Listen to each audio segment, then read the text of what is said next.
If one neighbor's second-story window makes your patio feel exposed, do not start by measuring the whole property line. Start from the place you actually use and test where a small privacy layer would have to sit. Use 2 stable, movable objects you already own: folding chairs, empty planters, or similar markers to outline a possible screen position near the patio.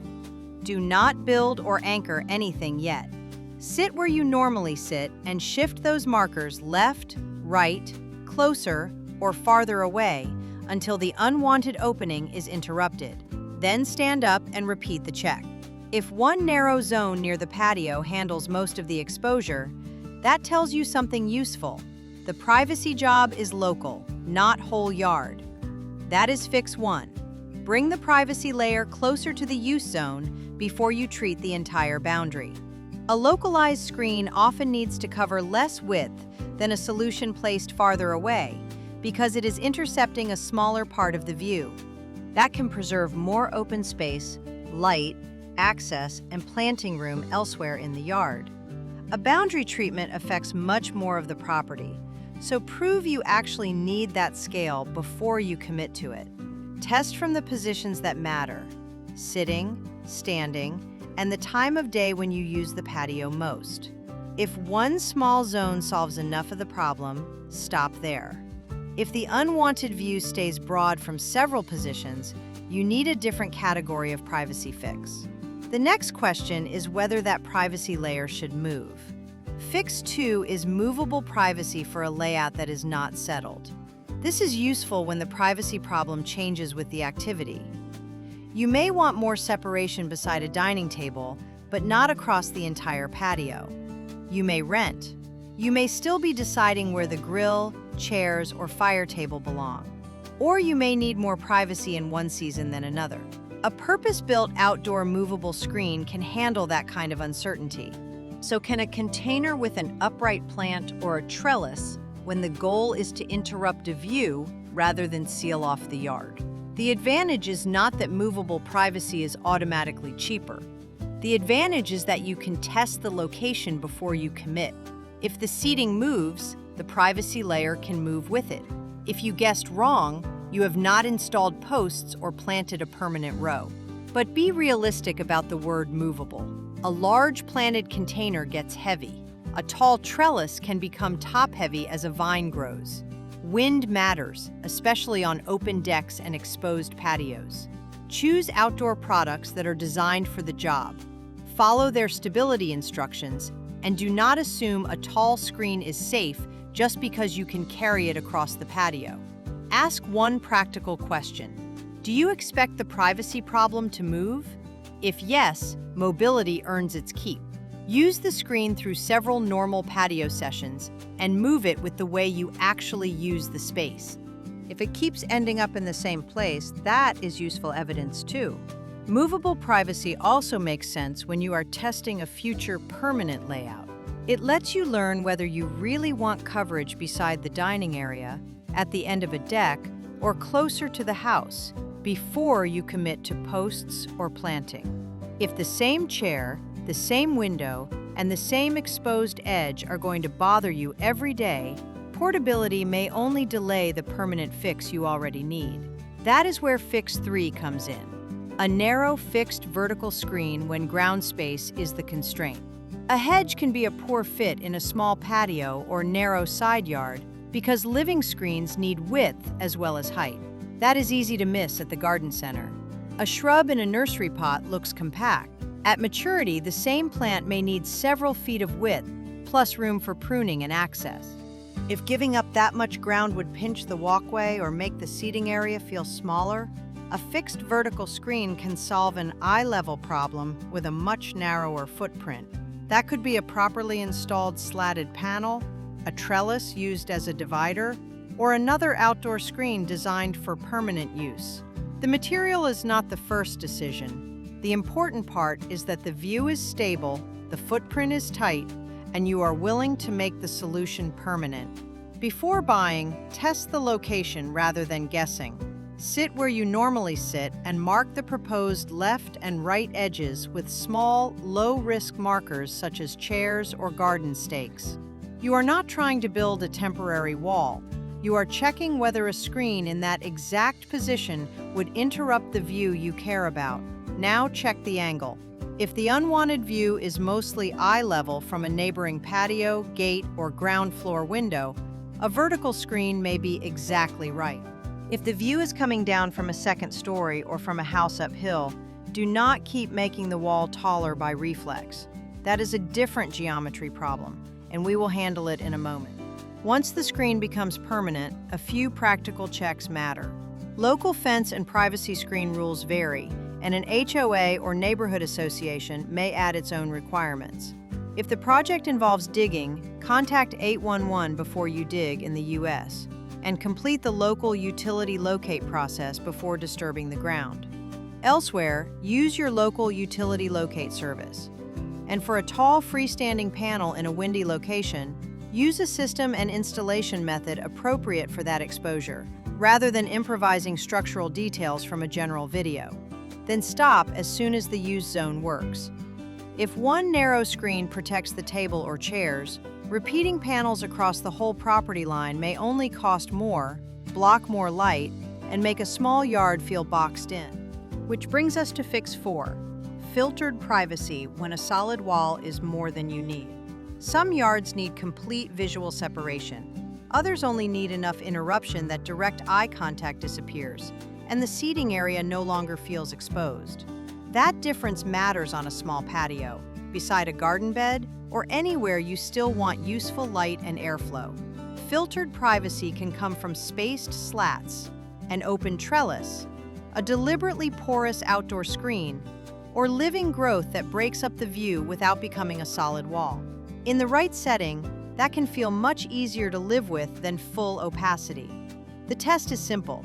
Decide whether you need to block the view completely or just break it enough to make the space comfortable. If a neighbor's patio is fairly close and you want dependable separation, filtered coverage may not be enough. The same is true if nighttime privacy matters. Leaves, slats, and shadows can interrupt a view well during the day, then become less effective when your patio is brightly lit against a darker background. So test the idea at the time you use the space. If the patio is mainly for morning coffee, judge it in morning light. If it is an evening space, look again after sunset. Full opacity also has a cost. It can reduce light, reduce airflow, and make a narrow area feel more enclosed. That matters even more as the screen moves closer to the seating area. A solid panel right beside a small patio can feel much heavier than the same amount of coverage farther out in the yard. There is also a useful middle ground. Make the most exposed part more solid and let the edges stay open. That can block the direct view without turning the entire patio perimeter into one continuous barrier. If filtered coverage solves the actual discomfort, keep the openness. Use the least blockage that does the job. If you need a solid section, make that section solid. If a more open screen works, there is no prize for building a wall. Fix 5 is for homeowners who can wait. Living vertical privacy. This is where plants can be excellent, but only if the timeline matches the problem. If you need privacy for a party next month, a young vine or small shrub is not the complete answer.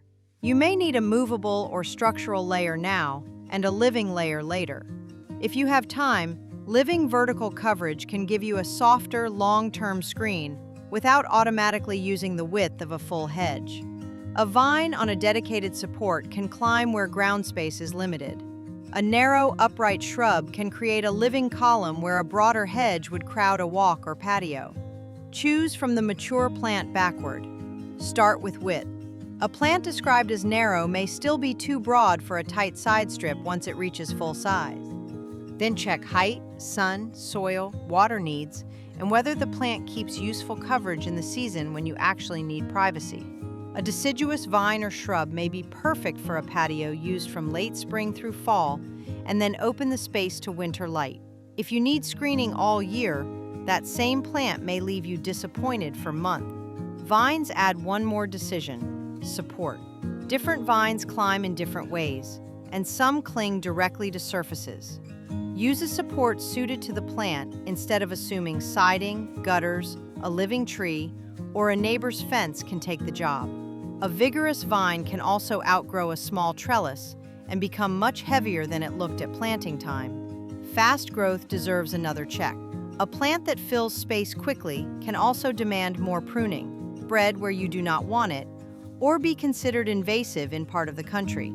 Check local extension or state invasive plant guidance before choosing a fast grower just because the label promises quick coverage. Container-grown living screens need their own reality check.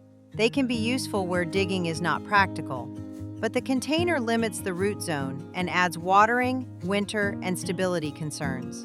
If the plant is supposed to become a long-term privacy feature, make sure a container is actually a sensible long-term home for that plant, rather than using a pot only because the patio has no open soil.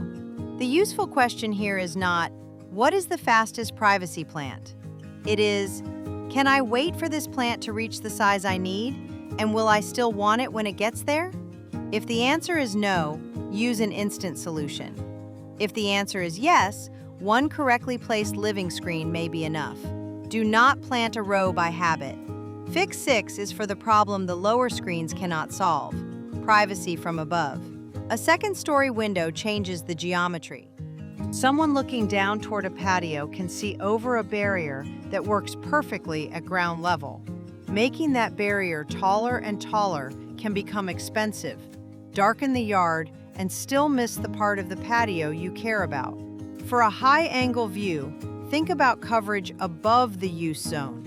One route is an overhead structural layer, a properly designed pergola, patio cover, or shade structure that interrupts the view from above. The advantage is speed. Once the structure is complete, the privacy effect is immediate. The trade-off is that overhead structures are not casual decor.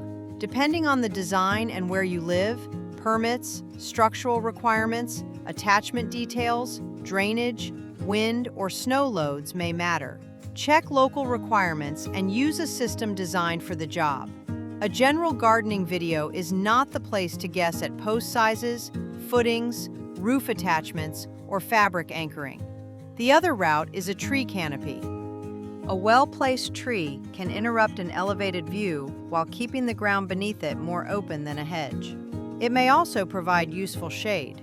But now the timeline changes from instant to grow-in, and the mature size matters more than the nursery size. Stand in the use zone and think about where the canopy actually needs to be. Then work backward to a tree that can occupy that space at maturity without creating a new conflict. Will the mature canopy be high enough to interrupt the view, but not so dense that it turns an already shady patio dark? Are there overhead utility lines? Is there enough room for the mature crown and roots? Will branches eventually crowd the house, roof, or neighboring property? Those are site questions, not reasons to use one national list of best privacy trees. A tree that fits a large Midwestern lot may be a poor choice on a narrow southern side yard, and the same species can behave differently with climate, soil, and available water. This is also where patience should decide the category before plant choice. If you need relief this season and you already want a code-appropriate shade structure, the structural route may make sense. If you can wait and you also want a long-term canopy, a tree may solve privacy and shade with less visual mass at ground level. If you want privacy from above but do not want more shade, neither answer is automatic. You may need a smaller overhead element, a different placement, or a combination of two lighter layers. And if one overhead element protects the dining table, stop there. A high-angle problem over one use zone is not a reason to cover the entire yard. Fix 7 is the combination fix, and it is only for yards where one layer leaves a second problem behind. Suppose you need privacy immediately, but the long-term solution you prefer is living. A purpose-built movable screen can handle today's problem, while a vine on a dedicated support or a correctly sized shrub grows into the roll. Once the living layer does enough, the temporary screen can move or disappear. Another yard may already have a fence that works while you are seated, but still feel exposed only when people stand near the grill or when an upper window looks down. In that case, adding another full-height boundary layer solves more than you need. Treat the remaining opening as a separate job. That is when two smaller solutions can be smarter than one oversized barrier. Give each layer one job and, whenever possible, let one be temporary. The important part is sequencing. Solve the immediate discomfort first, use the yard normally, and then reassess before the second commitment. One change may alter where you sit, how much light reaches the patio, or how much exposure is left. If a second layer is still needed, make it answer a different constraint. A growing plant can gradually replace a temporary panel. A small overhead element can address an upper angle after eye-level privacy is already adequate. A movable screen can cover occasional gatherings without becoming permanent construction. The combination earns its place only when each layer solves a different problem or a different timeline. The opposite can happen too. Maybe an existing tree already handles the view from above, but the patio feels exposed below its branches. In that case, do not add more overhead coverage. Solve only the lower opening. Also watch what the first layer does to light. If the lower screen already makes the patio feel enclosed, the upper layer should probably stay lighter or more open. If a mature canopy already creates deep shade, a dense lower planting may make the space darker than you want. Before the second layer goes in, return to the chair. Sit down, stand up, and look at what is still exposed.